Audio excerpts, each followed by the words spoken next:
Welcome everyone to the second day and the final session of our 2-day workshop, Mindful of AI, Language, Technology and Mental Health. Welcome to everyone who's been here before, and thank you very much for coming back, and welcome also to everyone who's new to this session. I will just very briefly say a few words about our project first, before I will then just introduce the session and then move on to the speakers as quickly as possible. So this is our final session of the workshop, as I already said, the future of digital mental health care. The event is organized by our team, Giving Voice to Digital Democracies, the social impact of artificially intelligent communications technology. So we are a pretty interdisciplinary team. We have experts from the fields of linguistics, working together with people from computer science, computer linguistics, as well as information engineering. And what we are basically interested in is artificially intelligent systems that are essentially language-based. So this is our focus. And so we are interested in anything that relates to speech technology, such as speech recognition, speech synthesis, machine translation system, as well as natural language processing. And so the topic of this workshop essentially also relates to language and technology, but specifically in the context of mental health care.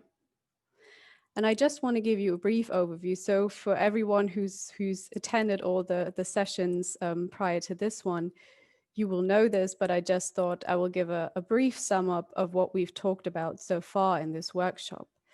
So we've looked at, first of all, at social media in the context of mental health. And we've seen that there is a general increase in depression and anxiety disorders, particularly amongst young people, children and adolescents. And at the same time, there has been an increase in social media use, especially heightened by the current pandemic. We've looked at the link between screen time and adolescent well-being and the factors that influence this connection. And we've also heard about new implemented frameworks such as digital ethics of care, which focuses on empathy and relying on adolescent responsibility to take care of each other in an online context. We've then also looked at AI and in the specific context of suicide risk detection, using, for example, apps. And we've heard about the benefits as well as the risks of automated suicide risk detection systems versus traditional therapy approaches. And we've actually seen that algorithmic screening of social media data can be very beneficial and successful in suicide prediction. We've also learned that given the common state of our modern communication forms, multimodal approaches are certainly needed to better fully understand suicidal tendencies. And then earlier this morning, we've had a session on therapeutic dialogue systems, understanding through therapeutic dialogue systems, as well as attempts at automating them. So we've heard about the development and use of chatbots specifically in mental health therapy, as opposed to using apps and what the benefits of chatbots are specifically. We've also learned about the specific nature of human patient-doctor dialogue and how professionals assess suicidality in patients and what the important factors are that need to be considered in any digital applications. And ideally, we will today continue this discussion of therapeutic dialogue systems. And just to give you a little bit of an overview, so what we want to focus on in this final session is to talk about what could the future of digital mental health care look like. And this is a recurrent issue, not just in the media, where we see that people are already convinced that technology will essentially play a crucial role in mental health care. We can also see that organizations like the National Institute of Mental Health, as well as the NHS, are aware of this issue and are doing reports and trying to assess what the situation is like, and what the concerns are, what the risks are, but also what the benefits are. And I just want to mention a quote from a 2020 publication, which just shows, I think, the extreme importance of this topic right now in the state of the current crisis. And yes, so a publication from 2020 in the field of mental health care says, although the world today must flatten the curve of spreading the virus, we argue that now is the time to accelerate and bend the curve on digital health. And so finally, I just once again want to give you maybe a few points to consider for our later discussion with the speakers that I will introduce shortly. So you might want to think about the various applications that exist and how can we implement them in digital mental health care, for example, apps versus chatbots. And then, of course, given the current circumstances, how has the current pandemic accelerated the demand for digital options? And also maybe what are other challenges that may lie ahead in the future that we need to consider? Also, an issue that has come up, especially this morning, is the role of empathy in human versus non-human interaction. And we may also want to look and consider this.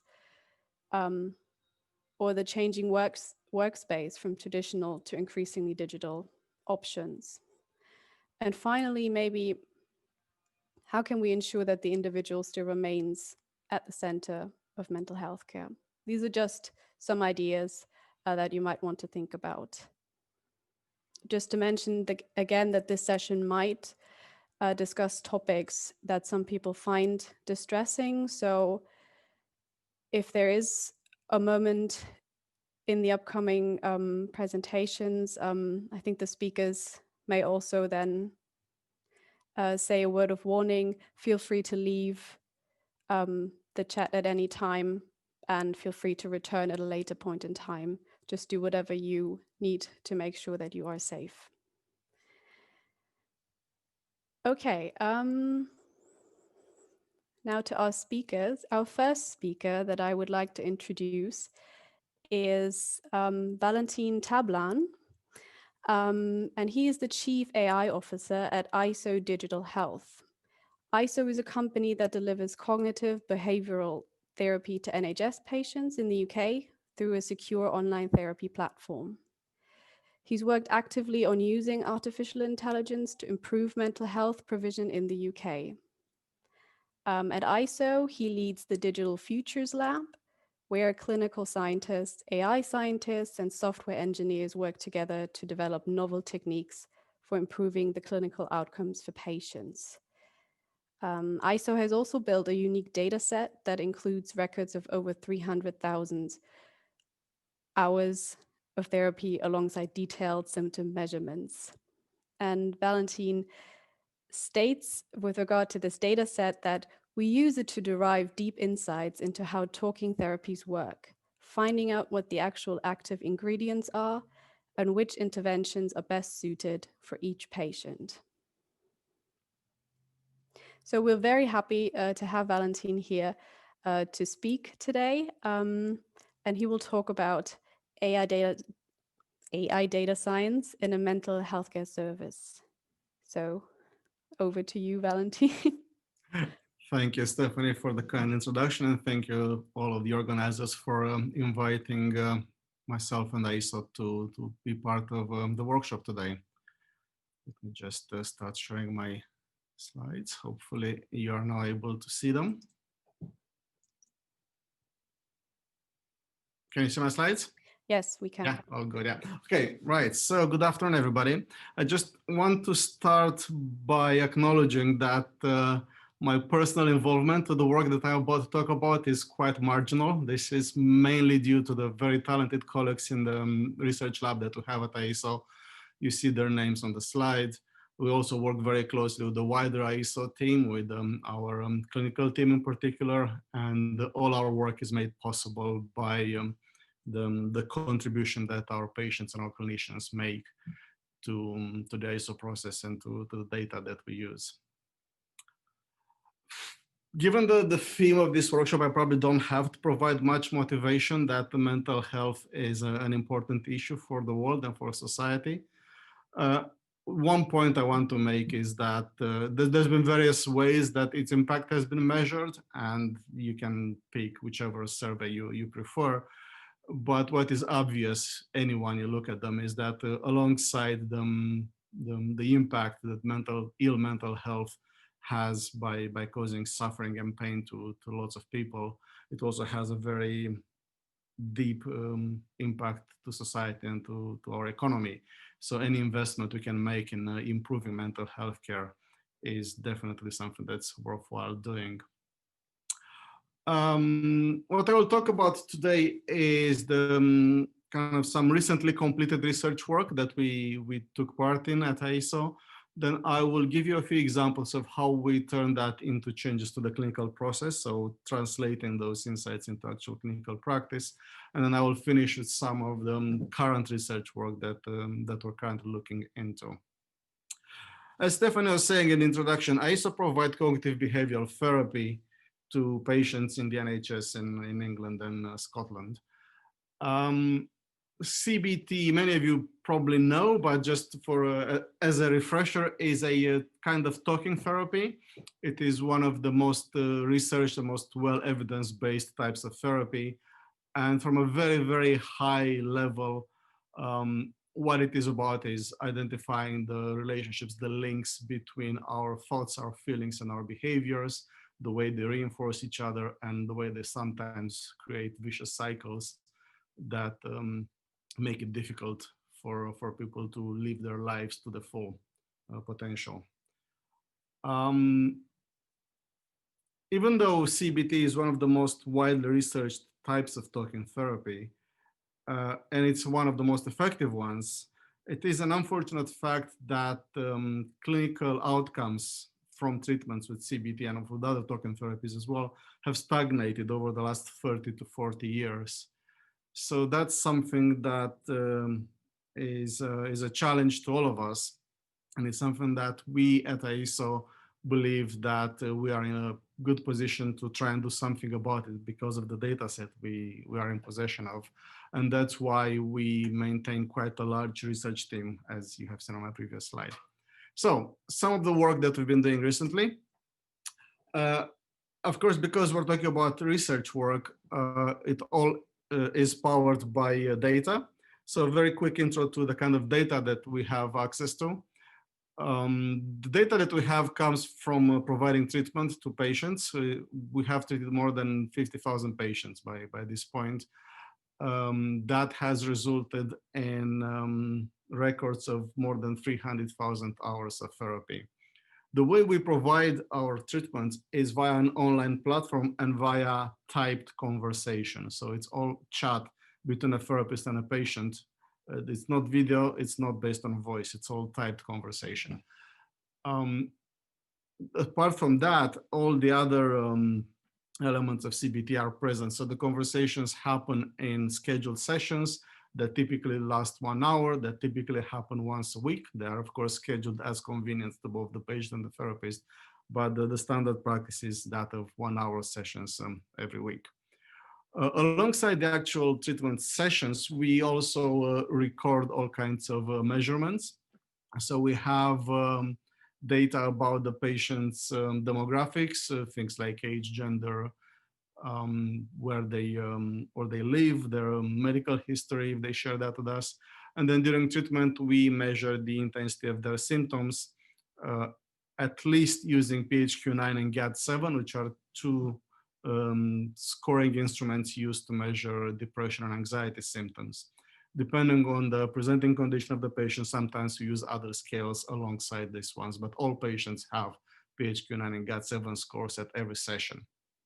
So that means that this data set contains a full record of the medicine that was given to the patient, if you want to think about it in that way, during the session, and measurements of the intensity of their symptoms at every session. So we can look at correlations between what happens in the session and how the patient's symptoms change, which is, as you realize, an ideal situation for doing data science. So what did you do to start looking into that? One opportunity, but also a problem that we have is that our data set is very large. We're talking about hundreds of thousands of hours of therapy. So there's no way to process that manually other than some qualitative work. So in order to move beyond that and to be able to do quantitative work, we needed to find a way to look at our therapy sessions at large scale.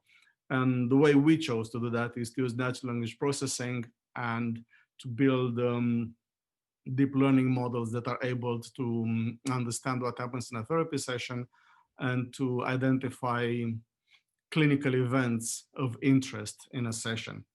Fortunately for us, so this could be a very challenging problem from natural language processing point of view, but fortunately for us, CBT is a very structured type of instrument.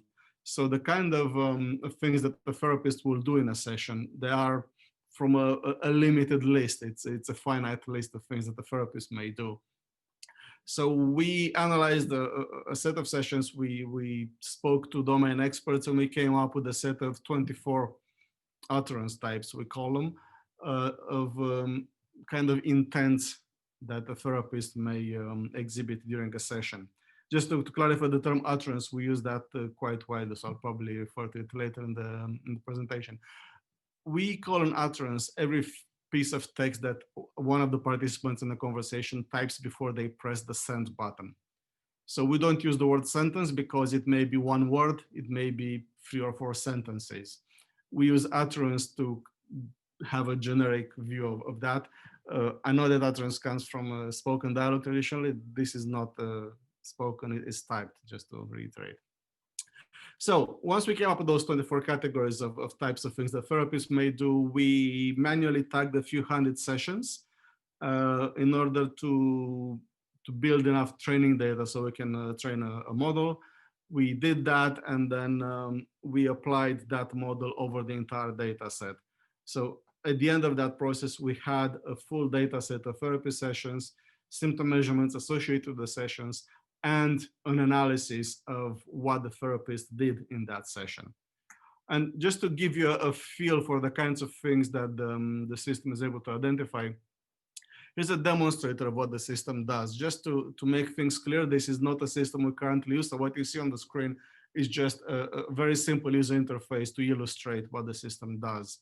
The way the therapy session actually happens, the user interface there is a bit more complex than this. The content you see on the screen is a made-up session. So it's a text that looks realistic. That is the kind of thing that may be discussed in a therapy session, but is not an actual therapy session. So there is no patient data on the screen. Now, what I am showing you really are these little yellow tabs that you see appearing on the therapist view every time the therapist is saying something. So what those are the labels that our intent classification system generates for the utterances that the therapist produces. I'll let this run for a while. One thing you could do, so another illustration on this slide is the session plan panel that you see there. What that shows is one potential utilization of a system like this. So if you're able to understand what a therapist is doing in the session, you are able to support the therapist with timekeeping. So you can automatically take off the elements of a typical session that they've already covered so that they have a better awareness of what's left to do. I think that's probably enough for you to get a feel for how this works. I'll move on. So based on that work, we ended up with the very large data set of sessions that are tagged for different kinds of content. And we're able to correlate the amount of content of each of those types that is present in a session with clinical outcomes. The full details of this work was published in JAMA Psychiatry last year. And you have the reference on the slide. The paper is open access, so you can have a look at it if you're interested in a more detailed view. But kind of from a very high level speaking, look at it is kind of equivalent to doing a atomic analysis, atomic spectrography of the therapy session, looking at what elements are present in the session and how those impacted the clinical outcomes for the patients. So that was kind of a somewhat of a theoretical result, looking at which parts of CBT seem to correlate with improvements for patients. We then started looking at how can we use this kind of basic technology to improve the way we care for our patients. And one area that we looked at was area of quality assurance or therapy effectiveness, where we tried to use this analysis system to understand whether a therapy session is shows fidelity to the model, and time is spent on the elements that are more likely to be helpful for the patient. There is an instrument called CTSR that is used in clinical practice, and it is used by supervisors to rate the fidelity to the model for a CBT session. So in standard practice, every therapist has a supervisor with whom they talk a few times a year, and to whom they show recordings of some of their sessions. And the supervisor will then go through those recordings and rate each of those sessions using the CTSR instrument. CTSR is a 12-item scale, and some of them are quite objective items, some of them are more of a judgment call, so more subjective. So for the metric that we built using the automatic analysis system, we weren't able to implement all of the items, but we tried to mimic some of the items from CTSR, such that domain experts understand what it is that we're trying to do. So what you see on the second column are the items that we have implemented. And on the last column, you see what are they based on. So look at the therapy session, we run our analysis, our classifier model over it. We find out how many words, for instance, are, or how much time is spent doing each of those items. And we have built some linear models to generate some weights that show the relative importance of those elements in relation to the clinical outcomes for the patient. So we're able to come up with something that approximates agenda setting and adherence to CBT, collaborative feedback, efficiency, which is to do timekeeping and then covering as much as possible from what CBT tells you should cover. The use of change methods, which are theoretically speaking, they are the active ingredients of CBT, whether homework was given and was checked from the previous session. And finally, an item that is not actually present in the standard CTSR, which models engagement. So we built a logistic regression model over a set of elements that we thought could relate to, or well, that actually the modeling showed that they would relate to engagement for the patient. In our case, engagement is defined by the patient presenting for the next session of therapy. So do they come back to continue their treatment? So all of this is very nice, and it's all coming out of statistical models, but does it actually tell us anything? In order to answer that question, we looked at how this automatically obtained scores correlate with various clinical indicators. And the most important metric that we track in ISO and also in the other services that provide this kind of treatment is what we call recovery rate, which is the number or the percentage of patients that reach clinical recovery from the patients who have engaged in treatment. And what you see on the graph here on the lower side are the human CTSR metrics, so the CTSR that's humanly graded, and the automatic metric, and how they correlate with the recovery rates. And what you will see is that if you look on the, sorry, I need to explain the x-axis first before I go into explaining what the graph shows. So the x-axis is the number of active cases that the therapist has had within a year. And why that's important? Because as you have more cases, an automatic system is able to gather more evidence about the practice of a particular therapist. Uh, Human CTSR scores are traditionally calculated for only 3 sessions a year. So if you think for a therapist that has had 80 cases, on average 6 sessions per case, those 3 sessions that have been humanly graded represent a very small fraction of the practice, of the clinical practice of that therapist. So what you see on the graph is that for therapists with not that many cases, where the amount of available evidence is limited, the automatic system and the human grades go hand in hand. They correlate similarly with recovery rate. As we have more evidence available, a lot of that evidence is obviously ignored by the human score because we don't look at all those sessions, but it is used by the computer system, which is why we hypothesize the computer scores are beginning to correlate more strongly with clinical outcomes for patients. So clearly the signal that we're able to extract automatically from therapy sessions does have some utility because it does correlate with clinical outcomes. And another important indicator is engagement. A lot of patients are lost to treatment through disengagement, so they stop coming for the next session. And that is something that is a problem in mental health care because patients who don't present for treatment don't benefit from the treatment, obviously. So this is just showing that last item on the automatic metric that we've produced and how well that correlates with engagement. It was modeled on engagement, so unsurprisingly, it does correlate better than human CTSR, which in fairness was only intended to represent fidelity to protocol. So CTSR is a metric of how well what the therapist is doing complies with what the manual says they should be doing. It was not designed directly to model engagement. It's just we hope that if the therapist is doing actual CBT, that will lead to engagement, but that's not always the case.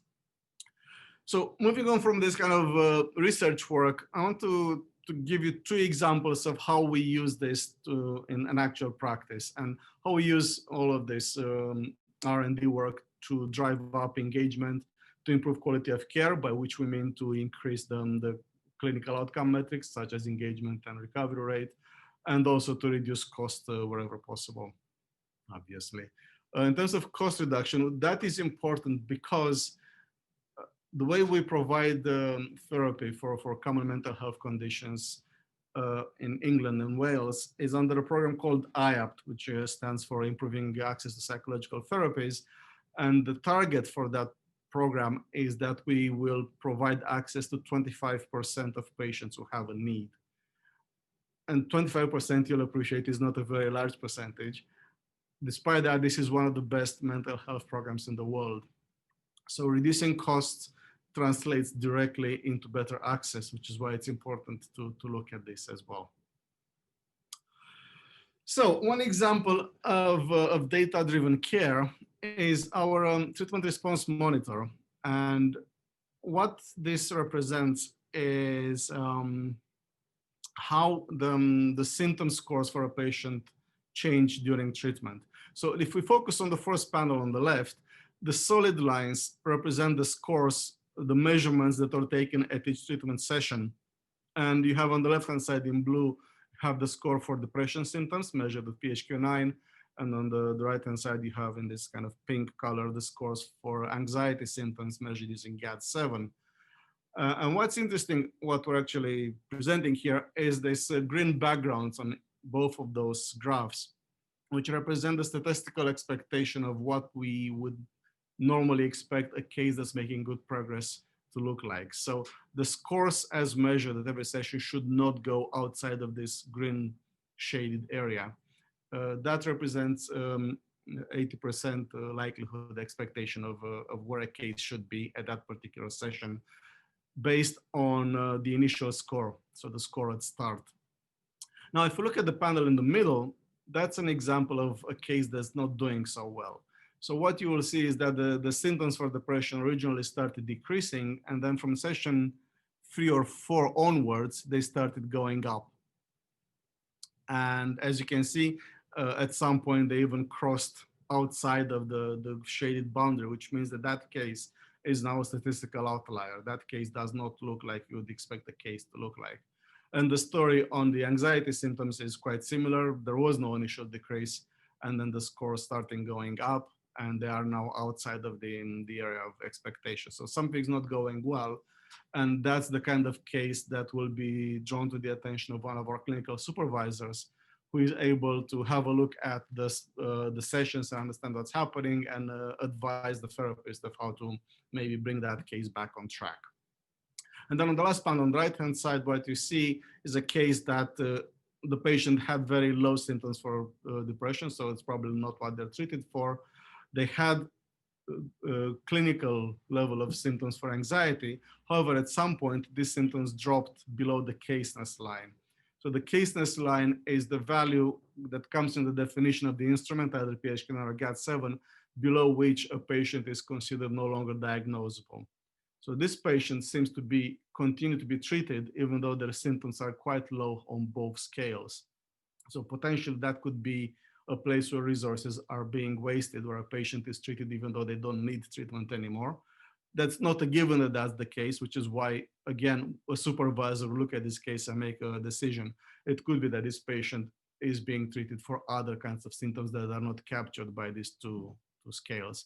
But it's a simple way of identifying cases that require attention and to focus the attention of our supervisors for those cases. Now, adding into the same picture the automatic effectiveness metrics that I was presenting earlier, what you see here again is two cases with their symptom scores, how they changed over time.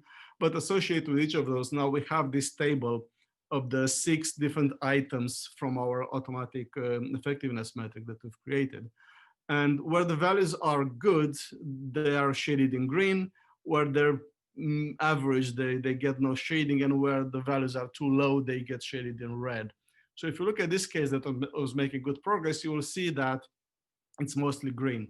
So all of the work that the therapist is doing seems to be CBT, seems to be what we expect to see in a good case. Each row in these tables represents a treatment session. So in the first session, there wasn't that much work to do with homework setting, but other than that, it's all good. By contrast, the case on the right-hand side, the patient is not really making progress. You'll see the symptoms keep going up and down, but there's no discernible movement either up or down. And in the later stages of treatment, some of the scores have been quite a bit outside of the expectation boundaries. And if you look at the automatic quality metrics, there may be an indication as to why that case is not making good progress, because as you can see, there's a lot of red there. So that's not great. And it's something that, again, a supervisor can look into and come up with a hypothesis of what's happening and support the therapist in bringing the case back on track. Right, last few slides on some work that we're currently doing. So what I was showing you earlier was essentially, I was comparing it to an analysis of the elements in a chemical solution. So you can see what elements are present and in what relative quantity. However, if you know chemistry, you'll know that a lot of the properties of a substance come from the molecule, comes from the structure. And that's not different in the case of CBT. So rather than just looking at the individual elements, individual utterances, we're now trying to find ways to identify structures in a therapy session that may be important, may be relevant. So what I'm showing you here, this bar in the middle, this colorful bar in the middle is a therapy session. Each vertical bar on it is one utterance, and the colors represent the classification of the intent of that utterance. In this case, actually, we have some classes for the patient responses as well. So we can also look at how the patient responds to the different things that the therapist may be doing. So looking at it like this, it looks a bit like DNA. And that's kind of what inspired us to use some of the mathematics that's used in DNA to identify structures of interest, so fragments of genes in a way. So we used what's called a local matching algorithm to identify sequences that tend to occur in treatment. So what we're doing is that every utterance, we look at the type of that utterance and the sequence of types around it, so before it and after it. And we then look in the entire data set and see how often we find that kind of sequence in other cases. When we did this piece of research, we looked at 200,000 of 200,000 hours of therapy. So what you see here around position 70, you see a very high count, which means that this type of sequence of utterances has been present in more than 80,000 cases. By contrast, what happens here on position 100 is something that we don't see a lot. So whatever this therapist is doing here at utterance 100, at utterance 280, is something that's idiosyncratic to them. So it's something that they tend to do and not a lot of other therapists do. This is interesting, but does it actually tell us anything about whether those things are good or not? We superimposed on that the recovery rate of all the cases that we have seen that sequence in. And this is the relative recovery rate. The gray horizontal bar represents the average recovery rate for all of our patient cohort. So whatever the therapist was doing, if I go back, they're doing something peculiar around session one, around utterance 100, and again around utterance 280. So if you look at the outcome, we see that all the cases that have that kind of sequence around 100, they tend to have better than average recovery rate. And 280, again, much better than average recovery rate. So whatever that therapist is doing, it is peculiar to them, and it seems to be helping. So it's something that's worth looking into in a bit greater detail. That was my last slide. We do a lot of research work. Most of it is published in journals. In most cases, it's open access. So you are invited to have a look at our website and look at our papers and see other things that we've looked into. Because of the length of time I had available, I didn't cover most of the R&D work that we do. So if you're interested in this field, you probably can have a bit of fun look at our papers. That was my last one, so thank you. Okay, thank you very much, Valentin, for that very interesting presentation. We've already got a few questions. Just have a look. One of the questions regards the tagging that you talked about. So how have you checked or validated the accuracy of the model at tagging the utterances? So there's two rounds of tagging. So first thing, when we did manual tagging in order to train the model, we calculated the iterator reliability. We had two taggers that were using this. One of them was a clinical scientist. The other one was an actual clinician that was tagging. I don't remember off the top of my head what the kappa was, but I believe it is reported in the paper. So that was that. And then for the natural language processing model, we use the usual thing where you hold some of the data secrets from training the model, and then use that to evaluate the accuracy of the model. And that it also is in the additional materials of the paper from JAMA Psychiatry. Thank you. Another question that came up, so this person says, this model aims to allow the therapist to spend more time on parts of therapy which are most helpful to the individual. How is that determined? I'm assuming you're checking with the individuals which parts they find most useful. Actually, no. What we did, we want to take a very data-driven, a very quantitative approach to this kind of data and this domain, which is something that doesn't happen a lot. So what we did is we looked at hundreds of thousands of therapy sessions and look at whether that session has led, each of those sessions has led to a decrease in symptoms for the patient. And then we look what kinds of things that happen in the session are more often associated with decreases in symptoms. So which things seem to actually be objectively lowering the symptoms for the patient. And there's lots of noise because we're working with people here. What happens in the therapy session is just one of the factors that changes the symptoms. It's not, so that the symptom scores are not fully determined by what happens in the therapy session. However, when you have tens of thousands and hundreds of thousands of data points, you're able to marginalize over all these other events that affect the lives of our patients. And you start noticing some relationship between the contents of the therapy session and the outcomes that are statistically reliable, and that's how we build our models. Okay, someone else asked regarding probably the slide you had about engagement rates of the patient. The question is there any follow-up to find out why people aren't re-engaging? That would be great, but it's practically quite difficult because once they stopped coming for treatment, they are unlikely to respond to any approaches. Also, we're quite limited. So essentially what you would want when a patient has stopped coming, say that they've disengaged, you would want to talk to them and ask them what it was that caused them to behave like that. Mm-hmm. But we are limited in what we can do with their personal data, including their contact details, because we're only allowed to use those for treating the patient. So going back to the patient, asking them why they didn't come is not something that is, well, we've not looked into it, but I believe it's something that would be quite difficult in a clinical setting. So it's the kind of thing that you can do in a research setting. If you're running a trial, then you can follow up your subjects and then understand, maybe do some form of structured interview with them. Even there, you lose quite a few subjects to follow up, especially the ones that have disengaged from the treatment.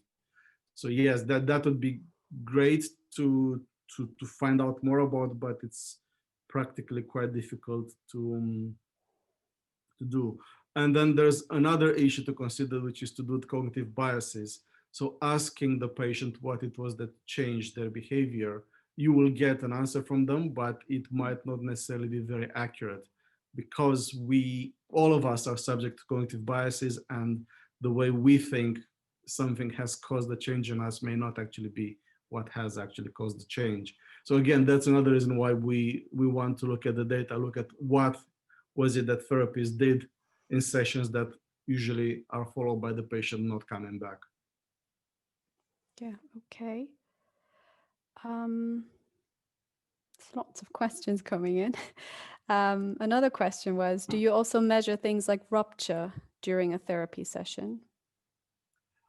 No, we don't do that. It's something that we could look into. We'd have to come up with a scheme of identifying those kind of events, and it would require, again, some expert taggers to make judgments on a few hundred sessions to create enough examples that we can then detect that kind of event at scale.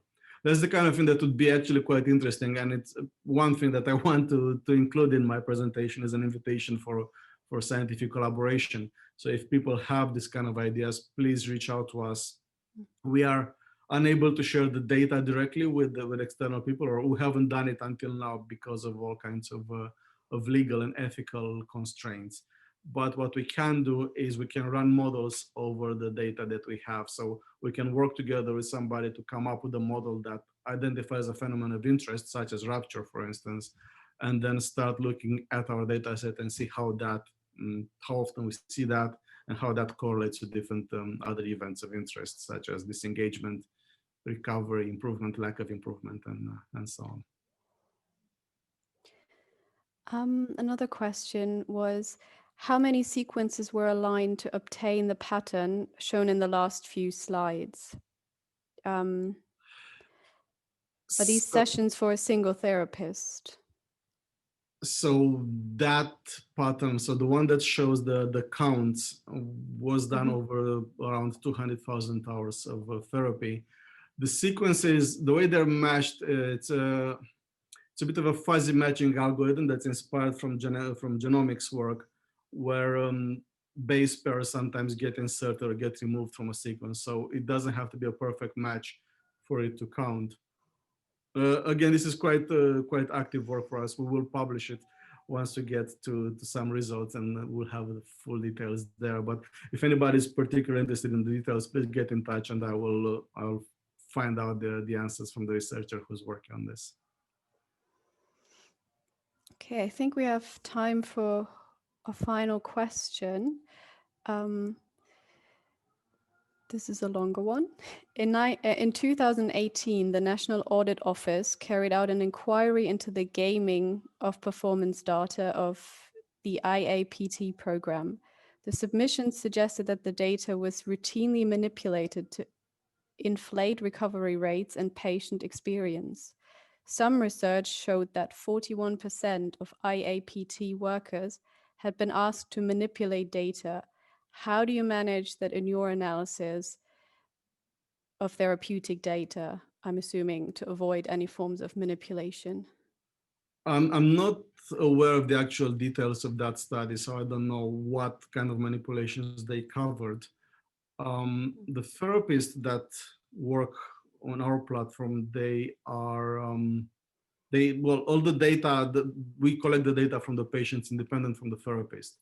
So we can track whatever the data that the patient provides is not uh, being able to be changed by the therapist. And because of that, we believe that it is quite accurate. The definitions of what it means for a patient to be engaged, what it means for them to improve, what it means for them to be recovered, they are produced by NICE and NHS. So we can't change those definitions. We have to work with exactly what is given to us. All the data is tracked through computer systems that tend to implement what you ask them to. So I'm not entirely sure what is behind that question. So who might be manipulating it? We work.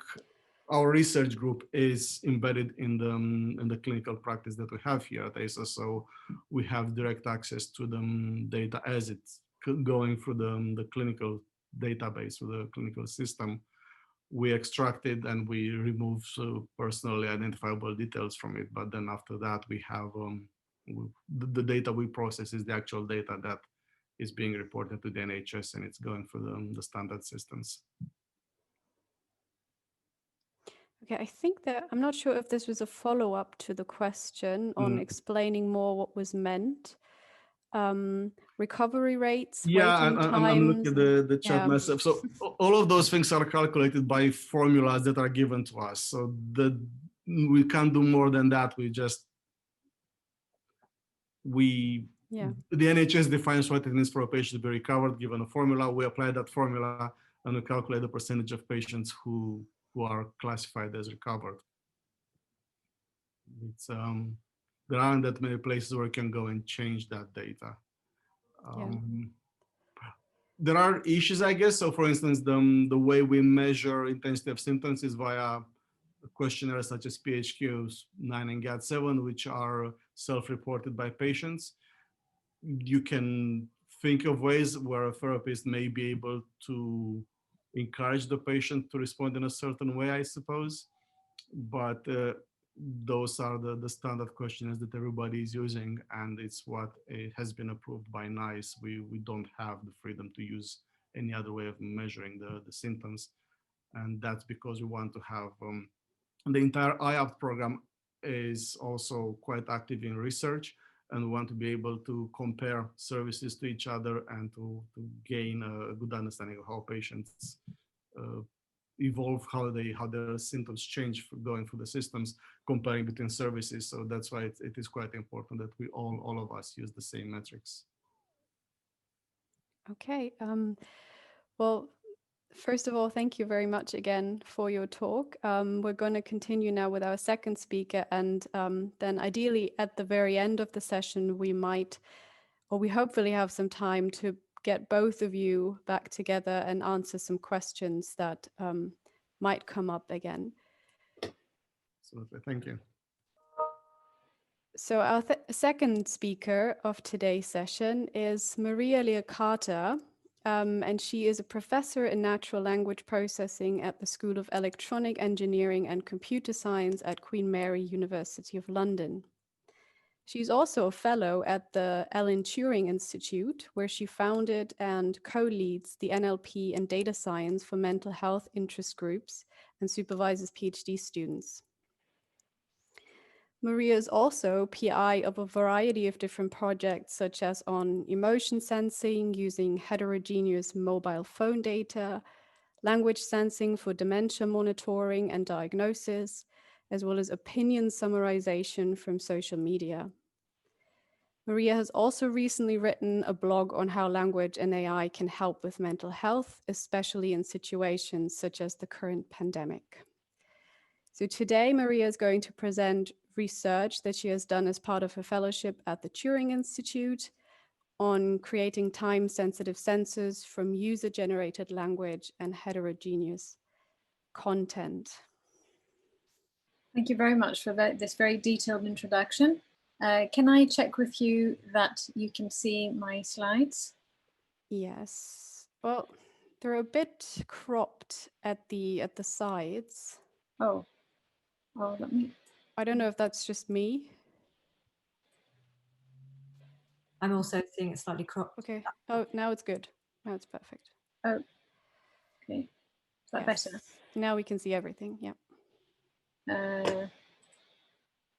Is this still okay? Yes. Okay.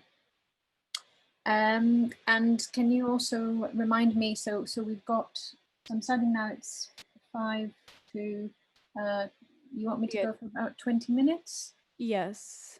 So I would say you have, about 20 minutes now. So 15 past. Okay, great. Perfect. Well, once again, thank you very much for the invitation to speak at Mindful of AI. You've done a lot of nice intro, so I don't have to go through all of that again. I'd like to talk to you today about my fellowship on creating time-sensitive sensors from user-generated language and heterogeneous content, and how this is relevant to mental health. And my fellowship is a 5-year award, which allows an extensive program of work, and so there's the opportunity to develop different strands. I'll first talk about what the fellowship is about and what we want to achieve during its course. And then in the second part of the talk, I'll discuss progress we've made so far.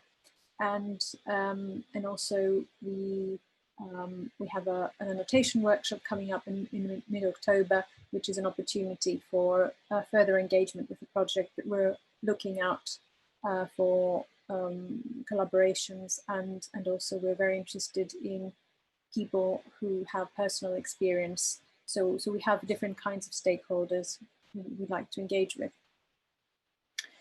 So let me start by introducing the area and the goals of the fellowship. So individuals continuously produce large amounts of digital content, and this can be textual data and social media and online platforms, but also language and other data from devices such as computers, mobile phones, and fitness devices, and so on. And so we call this data heterogeneous user-generated content. And all of this data contains behavioral cues.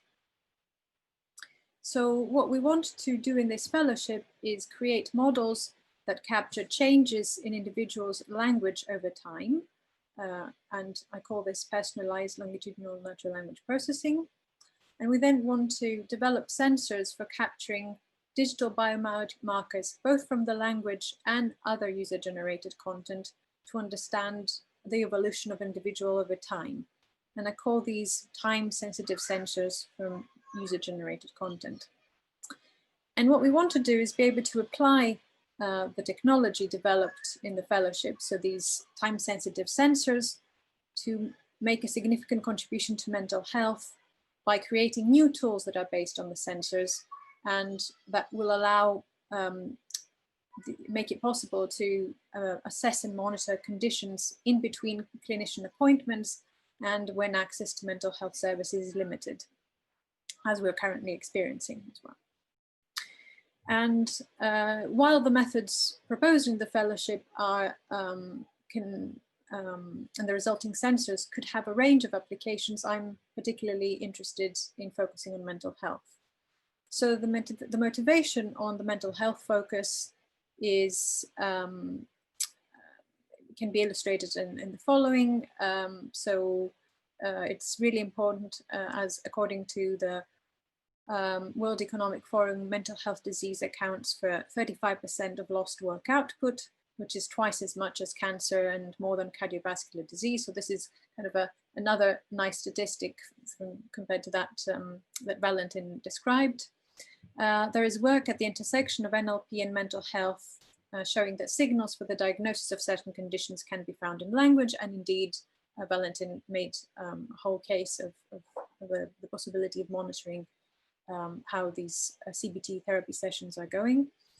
There's also recent work that has shown that increase in emotive content in social media coincides with an increase in incidents as recorded in mental health records. So this is also interesting in sort of the ability of social media to be predictive and assist us with understanding,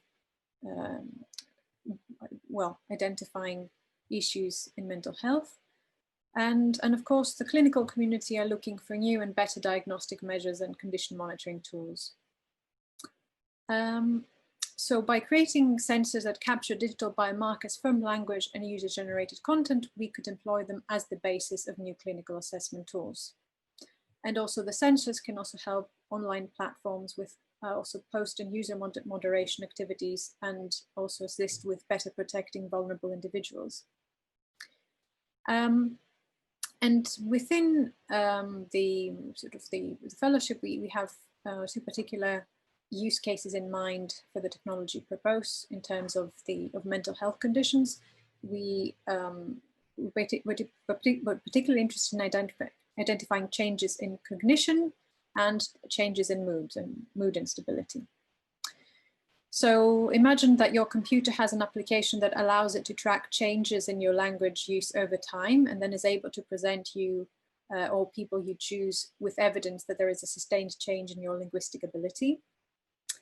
Or in the case of mood instability, imagine you have bipolar disorder and that your device or phone or PC can combine your written, spoken and other digital UGC over time, and can create a timeline with supporting evidence that alerts you, or again, people that you choose, that a manic or depressive phase is coming up. So how does this sort of vision fit in with challenges in natural language processing? So natural language processing is the field that studies computational methods for getting computers to perform useful tasks that involve human language and identify structure and text. And it's also concerned with the insights that such computational work can give us into human processing of language. And we have made a lot of progress in NLP, and especially in text classification, but also in translation and generation tasks.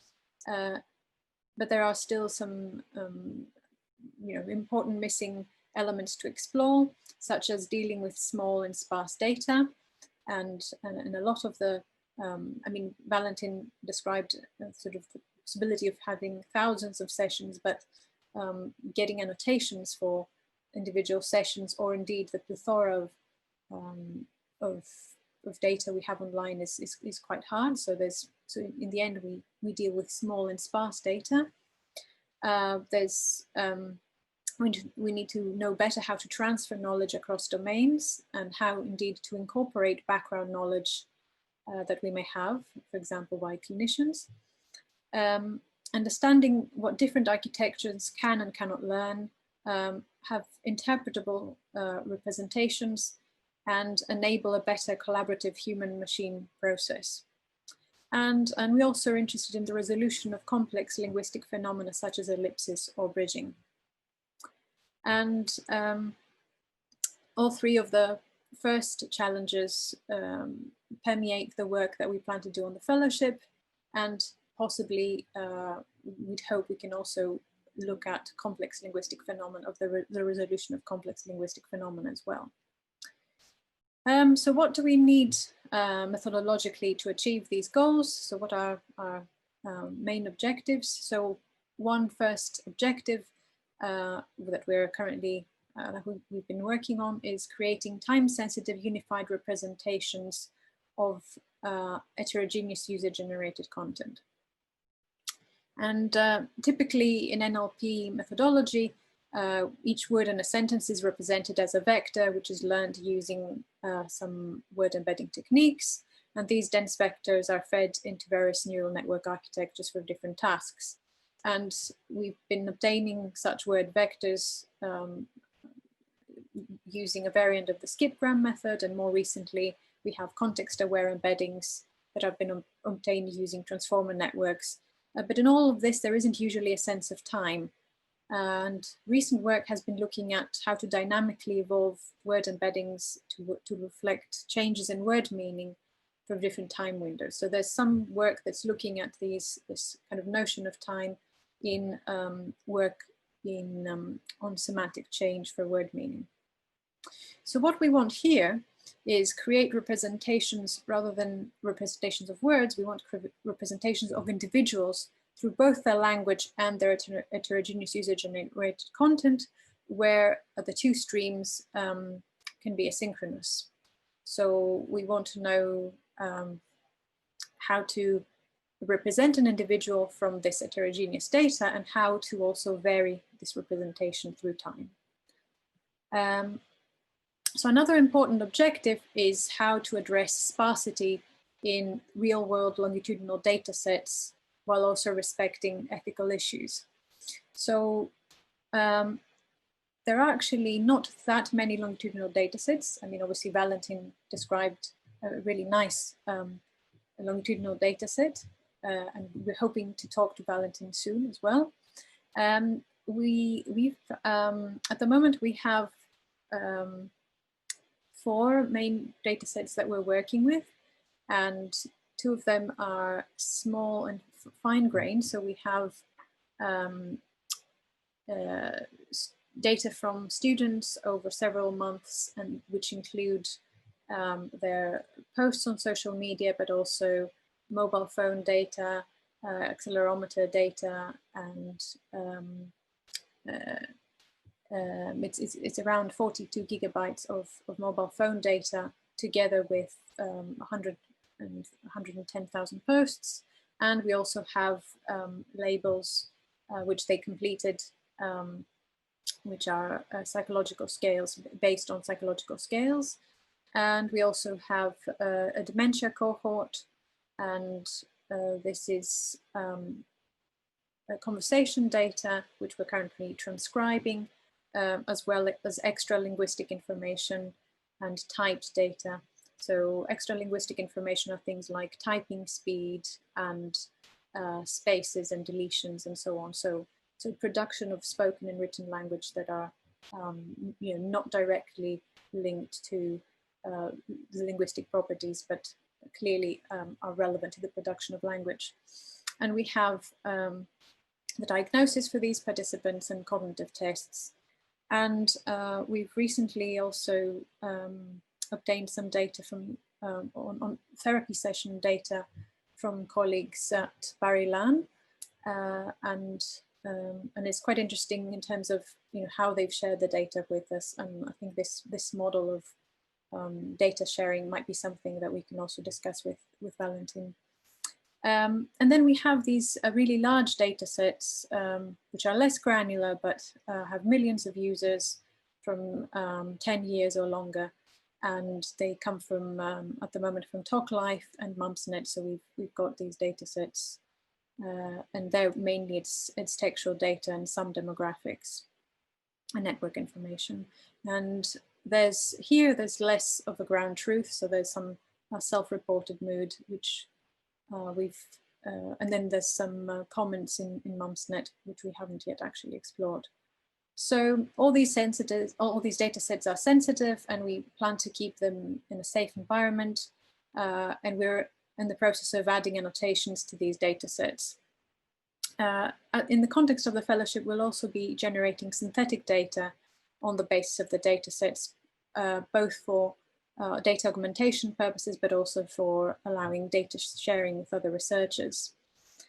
So we're planning to liaise with people on appropriate generation strategies to preserve personalization without identity revelation. So another very important objective is the definition of clinically meaningful tasks and quantities to measure over time. And we have been particularly interested in identifying moments of change for individuals, and we're focusing at the moment on ways of capturing these moments of change and also how to obtain ground truth, so obtaining annotations for the moments of change. So we want to have a real world evaluation setting. So where, apart from working with real world data, as I mentioned, we also co-create with stakeholders and especially clinicians. And the example I have on the left is taken from one of the annotation interfaces we have for capturing moments of change. And I'll talk a little bit more towards the end about this, and hopefully I can interest some of you in coming to our annotation workshop. So we want our tasks to be formulated in a way that they can be used to help the creation of new instruments. And another important aspect is how we interpret. Let's say we're able to identify moments of change over time. How do we actually summarize these changes and interpret the reasons behind these changes? So, so that's another really important objective. So how do you actually then summarize these changes? And the image on the right is just a kind of a visual perspective on the summarization of topics. So now I'm going to, I've only got, can I go for 10 more minutes rather than 5 more minutes? Is that okay? That should be all right, yes. Okay, so I'll talk more about the progress we've made now.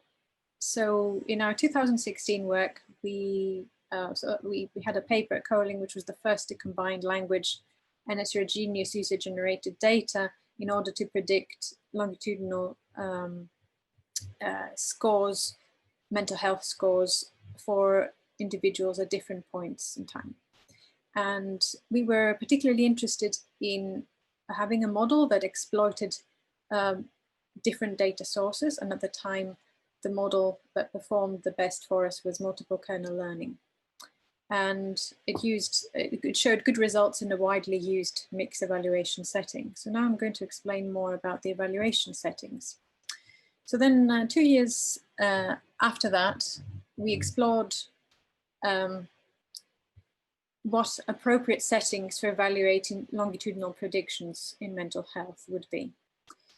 So let's have a look at at how prior work has predicted such mental health assessments, has done such mental health assessments. So we, in this image, we have 3 different settings: the leave one user out cross-validation, leave one instance out cross-validation in the middle, and a mixed validation setting. And by instance here, we mean a pair of features and target values. And the features can be words that a user has shared, or the miles they've walked, or different locations, so different kinds of features. And the target is the user's mental health score on a particular day. And the goal is to be able to train a model on the features to predict the target. Now in the first setting, the leave one user out cross-validation setting, you leave one user out for testing and train on the rest. And if you get good results, this could imply that you've learned a model that generalizes well to general population. So you've found a good association between features and the mental health of a population, and you can test on unseen individuals. Unfortunately, this is a setting that is used, this is very rarely used in the literature. And now in the leave one instance out cross-validation, instead of learning a universal model, then the idea is that you have personalized models for every individual, and you try to make mental health assessments over time. What has happened in the literature is that a lot of people seem to have a sliding window between the training and test instances that are overlapping. And this has led to over-optimistic results. And finally, the third case, which is the most popular evaluation setting, is is where you select instances for training and testing, and you mix the users. You just make sure you don't have the exact same instances in the training and testing. And this tends to yield high results, but unfortunately it tends to overfit and is not really applicable in a real world setting. And the reason why is that you basically tend to predict particular users. So the models, when you have the mix setting, your model tends to learn a representation for an average mood for a user and then identify that. So it's actually not good to have users, the same user in both your training and testing. And so we've seen that user behavior can vary a lot on an individual basis. And this is problematic because it's quite difficult to have this leave one user out cross-validation setting, which is the setting that we should be using. And what we propose to do moving forwards is to have longitudinal models that are based on heterogeneous user representations that essentially can bring together different features for the same user and then use these to distinguish between users. And there are two settings that we have been working on. And one is a window-based setting and the other one is a dynamic setting. And in the window-based setting, you have representations that are learned independently in different time periods. So for example, you can have a user representation for Monday and a user representation for Tuesday, and there won't be a link between the two. And then what you typically try to do is align such representation and measure the displacement error between them. And then you'd say that that displacement error would be the change in the individual. And this is the most common setting used in the literature for semantic change of word meaning. In the dynamic setting, you have representations that are learned jointly for different time periods. So one example that we've had accepted now at ENLP 2020 is having a sequence-to-sequence model where the input is a one-hot encoded vector of a user's behavior over time, and the task is to either reconstruct the representation or predict this representation in the future. And in the end, what you can get is the underlying representation of a user from the hidden layers of the model. And actually the paper we got accepted was for semantic change in word meaning, but this is what we're going to be applying to our user data as well as a first step. So I'd like to talk for 5 minutes about the progress we've made in capturing moments of change. So while in changes in semantic, in word meaning, in semantic change in word meaning, you can have a ground truth that indeed the meaning of a word has changed. It's less easy to know what your ground truth is for the fact that a person has changed from a certain point in time to another point in time. So this is what we want to try and capture is moments of change. So what we have been doing with our research so far is we have posts from consecutive days for an individual, which we call a timeline, and we ask annotators to read through the post in the timeline and select the ones that involve a moment of change.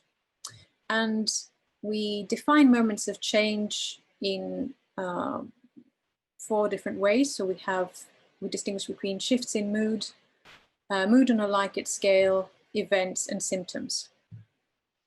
So these are kind of our anchoring points for moments of change. And we also realize that there is a difference between moments of change when you're looking at a much longer time period, so several months or even years. And the types of change that you expect to see over a single conversation, as in a therapy session. So in a longer period, you'd be looking at changes in behavior or mood, an important life event, physical symptoms, characterization of mood on a Likert scale. So 1 and 4 are kind of different perspectives on the same problem. And while in a therapy session, we would be looking more at difficult moments in the conversation and aha moments, so moments where an individual makes a realization, and then moments where there are interventions, where the therapy makes an intervention. And at the moment, we've been focusing on the first time, but yes, we also have collaborators and are looking for more input into the second type as well. And we will be working on a number of different tasks, including data representation learning, synthetic data generation, anomaly detection, and longitudinal prediction, and finally the creation of interpretable summaries. And also, if you're interested, you can have a look at my blog about how this project could be relevant to the current situation we're going through. And I'm very grateful to my team, without whom I would not be doing all this. And I work very closely with Adam Sakalidis and Federico Nani, who are respectively the PDRA and research engineer on the fellowship. And I have 3 new PhD students starting this month on this project. And I also work with a number of other PhD students on related tasks. So thank you very much for your attention, and sorry to have taken an extra 5 minutes. Thank you. That's okay. Thank you very much, Maria, for giving us an insight into your really interesting research. I saw that Valentin actually asked a question. Maybe he can also ask it directly. I think maybe you might have some overlapping interests that you might want to talk about anyway. Absolutely. So my question was, how reliably do annotators manage to identify moments of change? Because it sounds like quite a hard annotation task. So we've already done three workshops. We'll be having a 4th one in October. So we're getting to a point where we've broken it down to, I think, what are quite concrete things. So shifts in mood, and so going from positive to negative, and we have two perspectives on looking at these shifts, and we're currently calculating inter-annotative agreement on both of them, and then the other one is identification of events and symptoms. So we're trying both to have direct annotations of moments of change and indirect. So if you're asking someone to annotate a timeline where you're looking at mood on a Likert scale, then what you're trying is to see differences between these scores on a Likert scale to then identify the possible changes, as well as directly asking for these. So we've gone through 3 rounds of annotation so far. Great. Sounds really interesting, and I'm thinking something like this may be applicable to our data set, maybe, because we have time-aligned data with measurement of symptoms, so may be able to identify moments of changes, as you call them, in the patient. I know that our data set is a bit specific because it's patients receiving treatment, so it's not exactly similar to what you're looking at, but it could be interesting to apply the same methods. Yeah, I also think that agreeing on the list of symptoms that we're looking would be useful. So we've been having some debate over this. What should be the symptoms to be looking for? So I guess having a conversation about that would also be very useful. Yeah, absolutely. Okay, there was another question. in the chat. Do you ever find it problematic that a lot of the diagnostic labels and tools or questionnaires from medicine or psychiatry are not great ground truths? Or are you actually not reliant on them for the assessment of your model's accuracy? So I guess this is why we're going for this identification of moments of change. So there, in the work that we did in the Colling 2016 paper, where essentially we were basing our ground truth purely on PANAS and WEMWebs, I think we did find that they were quite noisy. So I think just basing it on scales is problematic, and we're looking at kind of this notion of change identified in different ways and through basically grounding changes that we see in a user's representation to gold truth about changes rather than necessarily scores. So I'd say that it is problematic just relying on scores. There's another question on the dementia cohort that you talked about or mentioned. Are you planning to use the cognitive scores from the dementia cohort as targets for prediction and conduct feature extraction from their data set? There could be large benefits in early detection of cognitive change using language features and such data. Yes, I think that's a very good question. I think again, relying only on the cognitive tests is going to be very tricky, because I think that one is people learn to play these tests a lot, especially the MMSC one that we've been looking at. I think we wouldn't just be relying on the tests again.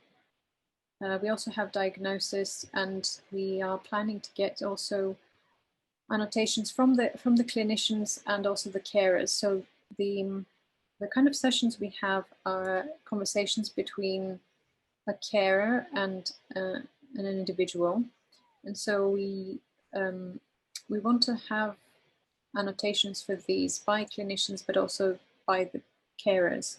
So we feel that the carers are in a better position to kind of assess the day-by-day changes in an individual.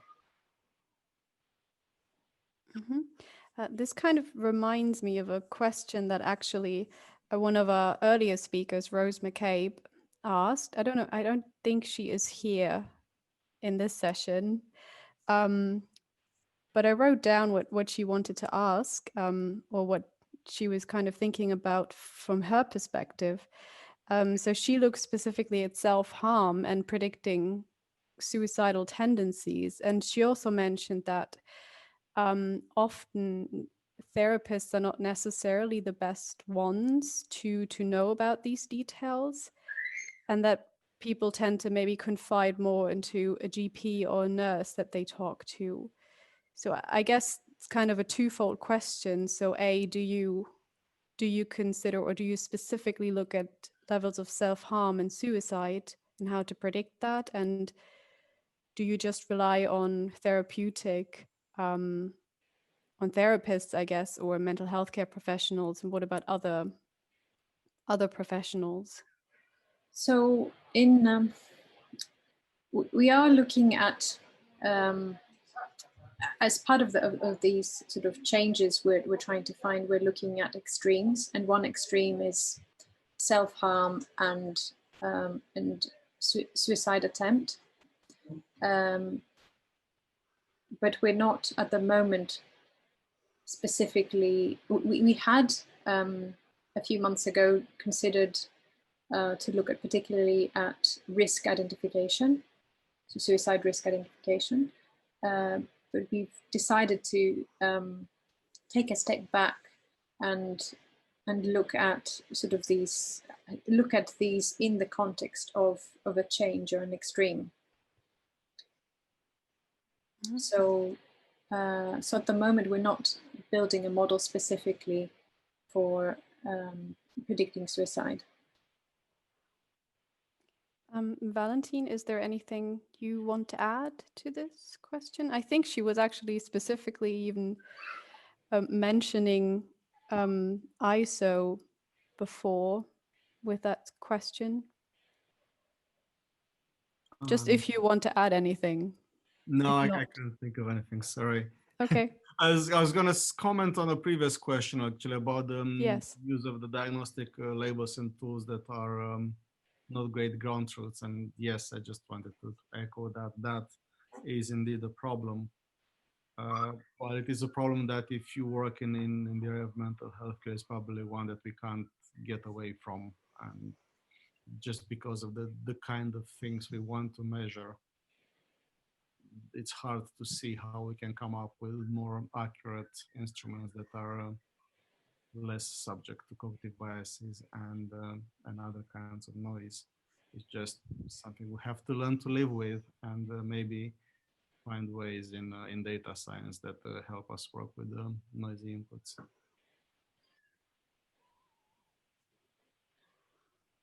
I don't know if there are any more questions from the audience.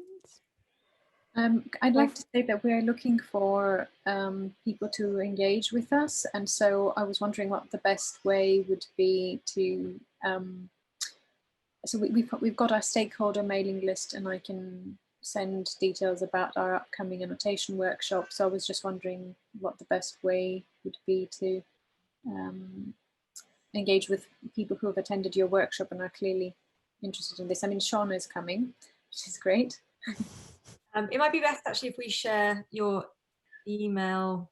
Are you happy for me to share your email in the chat now so that people could contact you? Only, I think there's all sorts of regulations over how we can contact people if they've signed up for events. Not necessarily with. Yeah, sure. Yeah, so if I put your email address and you want people from a range of different backgrounds, so including kind of people who've got lived experiences, but as well as people working in the field. Exactly. Yeah. We do welcome people from all kinds of different backgrounds. And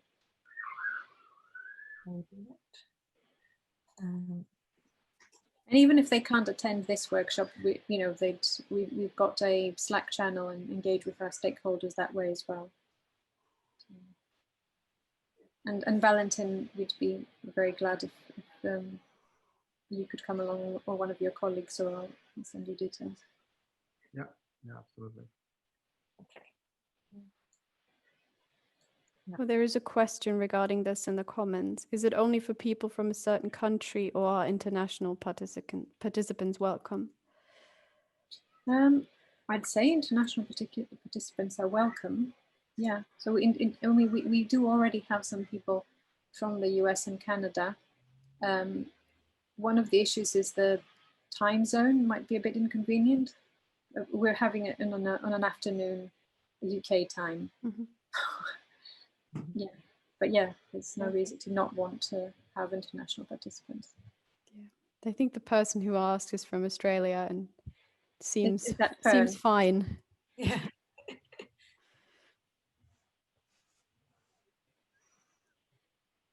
I guess the time difference has already been tricky for this workshop, especially in the morning.